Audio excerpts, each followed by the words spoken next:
l'auteur de L'homme de Kaboul chez Robert Laffont, avec Pierre-Jean Larminia, qui est plutôt sage pour le moment, mais qui nous parlera de télévision, ce qui on verra tout à l'heure.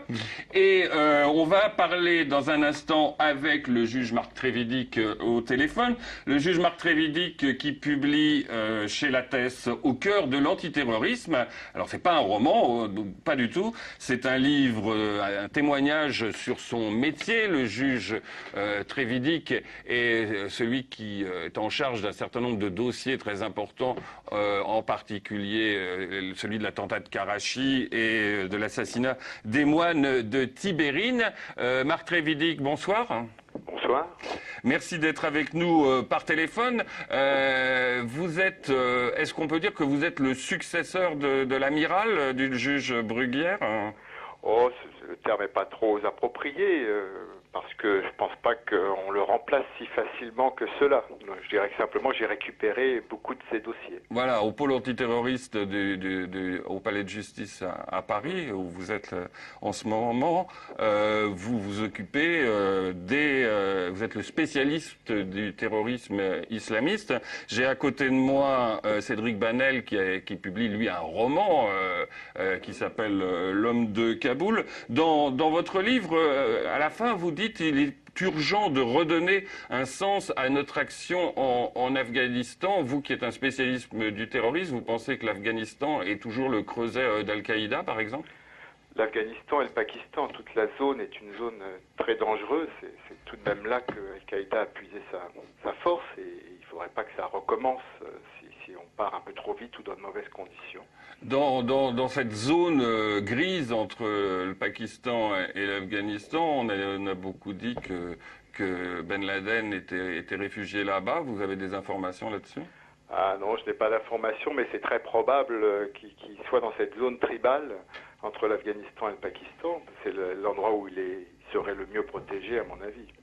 Un juge antiterroriste, on apprend ça dans votre livre, a une compétence, un juge antiterroriste français a une compétence internationale si une victime ou un auteur d'un attentat terroriste à l'étranger est français, c'est ça? Tout à fait, tout à fait. La plupart du temps, ce sont les victimes qui sont françaises plutôt que les auteurs d'ailleurs. Heureusement, heureusement et malheureusement. World Trade Center, Bali, des choses comme ça. Effectivement, et c'est ça qui nous permet aussi d'aller faire des enquêtes à l'étranger, d'avoir une vue assez internationale du problème. Et c'est facile d'aller faire des enquêtes à l'étranger? Et non, c'est beaucoup plus difficile qu'en faire en France. On dépend des autorités étrangères, alors notamment des dossiers dans des zones très sensibles, Afghanistan, Pakistan. On peut imaginer la difficulté d'aller entendre des témoins, de récupérer des pièces de procédure ou même de faire des investigations sur place. C'est beaucoup plus difficile. Vous écrivez dans votre livre que chaque année en France on déjoue au moins 2 attentats. Quel est l'état de la menace sur la France aujourd'hui? C'est à peu près la même. Il y a eu une petite poussée parce qu'il y a eu quelques retours de personnes de zones justement pakistano-afghanes, du Waziristan sur les 2-3 dernières années. Donc à chaque fois on est un peu inquiet de bien les réceptionner retour, j'allais dire. Pour qu'ils ne soient pas dans la nature. Donc dès qu'il y a des informations de retour de Français ou de résidents européens, j'allais dire, en Europe, on s'inquiète toujours des projets qu'ils peuvent avoir. Et il faut surtout pouvoir les suivre, les interpeller au besoin.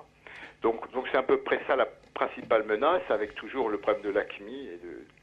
C'est un peu une zone floue, c'est de savoir s'ils sont capables de faire quelque chose vraiment en Europe ou s'ils se limitent à la zone où ils sont actuellement, c'est-à-dire Mali, Mauritanie, Niger. Il y a un certain nombre de choses vraiment passionnantes dans votre livre. En particulier, vous interrogez un jeune de 18 ans, je crois, 18 ans et demi, dit-il. Oui. Et c'est vraiment... racontez-nous un petit peu, parce que vous essayez de le mettre parce que vous parlez aussi beaucoup de la manière humaine dont vous concevez votre métier de juge, et comment...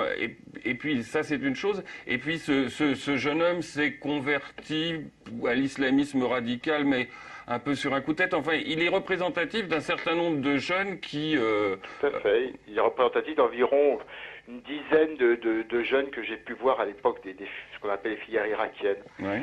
Ce qui était assez particulier parce que ça a donné naissance, le conflit en Irak, à des vocations. C'est des gens qui n'étaient pas du tout des terroristes ou qui n'étaient même pas partie de groupes intégristes. Mais par le biais d'Internet, ils se sont radicalisés. Ils ont vu des images d'Abu Ghraib ou des images de victimes musulmanes en Irak. Et comme le conflit n'était pas validé par la communauté internationale, ça faisait vraiment invasion. Donc c'est vraiment le djihad absolu. Et on a vu des jeunes de Tours, de Montpellier, de Toulouse, de différents endroits, qui ont une motivation tout d'un coup, très facilitée par le fait qu'ils n'avaient pas besoin de visa pour aller en Syrie. Parce que quand vous êtes binational, tunisien, marocain, algérien, vous pouvez aller en Syrie sans visa. Donc c'est très facile d'y aller. Puis après, on essaye d'avoir des contacts pour passer en Irak. Donc il y a eu plusieurs dossiers comme ça. Et ce sont des gens qui ne sont pas fondamentalement dangereux théoriquement et qui ont eu cette vocation liée au conflit en Irak. Il est représentatif, ce jeune.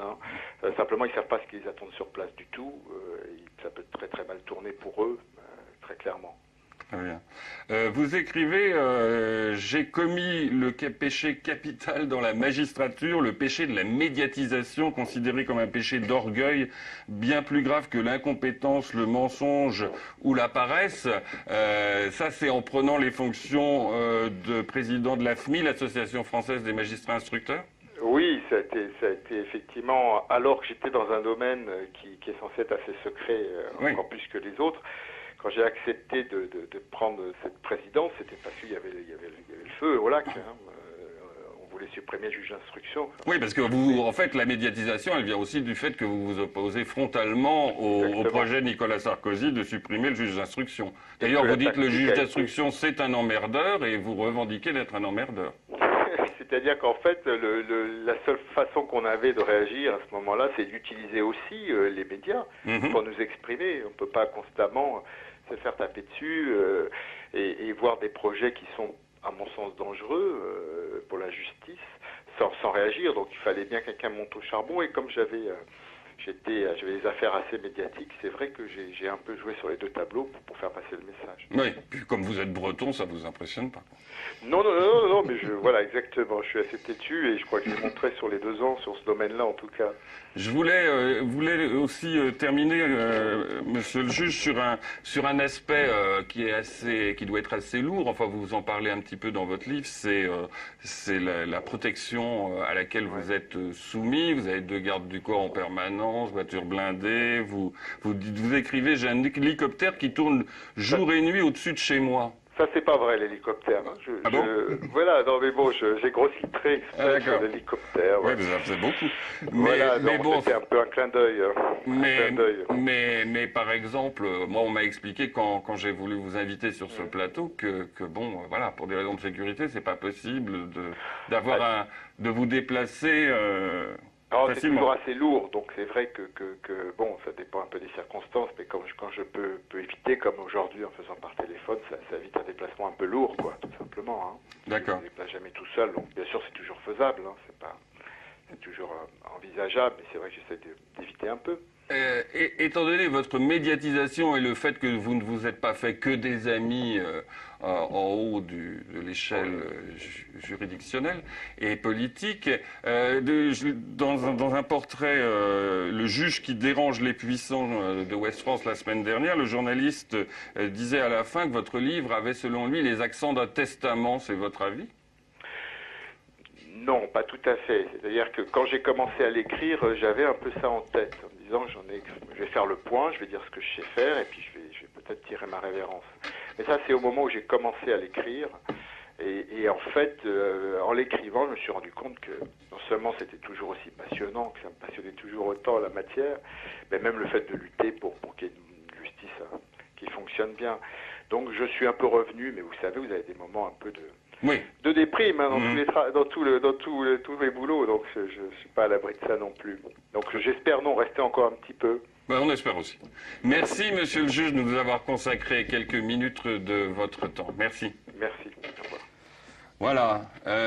Vous voyez, c'était intéressant. Puis là, il n'a pas la langue de bois, dans son livre non plus.